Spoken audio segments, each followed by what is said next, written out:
केपी ओलीको सरकार हुँदाखेरि प्रचण्डज्यूले सदनमा एउटा बहुतै राम्रो खालको अभिव्यक्ति दिनुभएको थियो।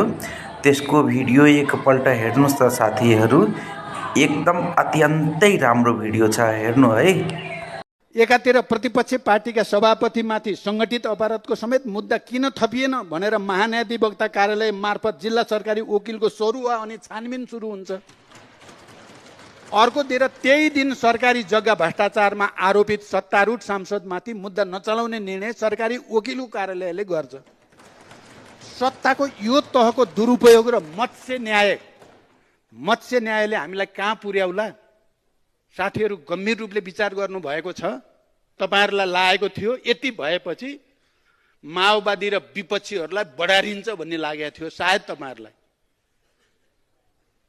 त्यस्तो भएन, तपाईहरुले सोचे जस्तो भएन। तपाईहरु दुवै मिल्दा पनि प्रतिपक्षीहरू, प्रमुख प्रतिपक्ष र प्रतिपक्षीहरू सम्मानजनक ढंगले आए। अहिले त तपाईहरु बलियो भगुनाले हामीले ठुलो बहादुरी गर्यौं भन्न सक्नु होला, तर जनताले गहिरो गरी नियालेर बसेको छ। यो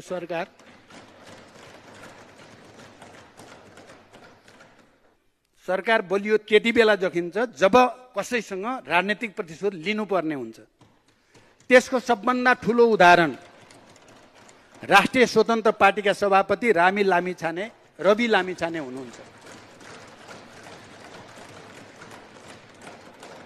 सहकारीबाट पैसा ल्याउन प्रत्यक्ष कतै नजोडिएका उहाँलाई आज देशको सबभन्दा ठुलो सहकारी ठगका रूपमा देशभरि दौडाइँदैछ। हिजो उहाँलाई ठुल्ठुला अफर गरेकाहरू आज न्यायपालिकालाई धम्क्याएर भए पनि फसाई छाड्ने कसरतमा हुनुहुन्छ। त्यसको लागि सिङ्गो राज्यको दुरुपयोग भएको छ। म सम्माननीय सभामुख महोदयलाई पनि निवेदन गर्दछु, अदालतले धरौटीमा छाडिसकेपछि संसदबाट रवि लामिछानेको निलम्बन कति संवैधानिक र कति न्यायपूर्ण छ यसको पुनर्समीक्षा गरियोस्। राजनीतिक प्रतिशोध र पूर्वाग्रहबाट सम्पत्ति शुद्धिकरणको आरोप लाग्ने र त्यसबाट सांसद पद निलम्बन भइहाल्ने हो भने भोलि यसको कुन तहसम्मको दुरुपयोग होला? म जिम्मेवार नेताहरूलाई विशेष रूपले आग्रह गर्न चाहन्छु। अहिले कसैलाई प्रतिशोध लिन त तपाईहरुलाई मजै लागेको होला, तर भोलि आफैमाथि यही बज्रिन थाल्यो भने के होला? सत्ताको मान्छे घरमै बसेर फरार हुन पाउने, अन्तिम दिन अदालतमा हाजिर हुन पाउने, त्यही दिन पेशी पाउने, त्यही दिन बयान दिन पाउने र घर जान पाउने। उता रोजगारीका लागि दलाललाई पैसा बुझाउने सोझा निर्दोष जनतामाथि मुद्दा चल्छ, तर मानव तस्करीमा सिधै जोडिएका मन्त्रीलाई मुद्दा नचालेर उन्मुक्ति दिइन्छ।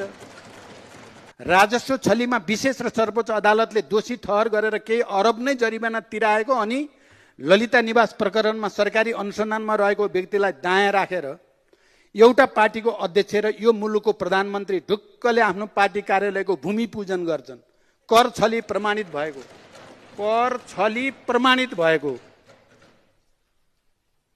र अहिले पनि सरकारी अनुसन्धानमा रहेको व्यक्तिले अर्को खरब खर्चेर त्यो कार्यालय बनाइदिने, यो नीतिसम्मत छ, नैतिक छ, राजनैतिक छ,